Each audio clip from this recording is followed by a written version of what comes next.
Às vezes eu vejo um cliente tentando carregar muitas sacolas de uma vez. E a gente até pensa, era só fazer 2 viagens. Mas por algum motivo insistimos em carregar tudo de uma vez. A gente faz isso. Então eu fiquei refletindo, quantas vezes fazemos isso com a vida? Queremos resolver todos os problemas, ajudar todo mundo, dar conta de tudo. E esquecemos que ninguém foi feito para viver sobrecarregado.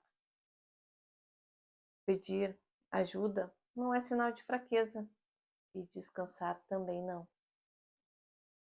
Pode ser que hoje você esteja carregando um peso que não precisa carregar sozinho.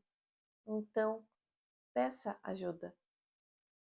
Que Deus alivie o seu coração hoje e até amanhã.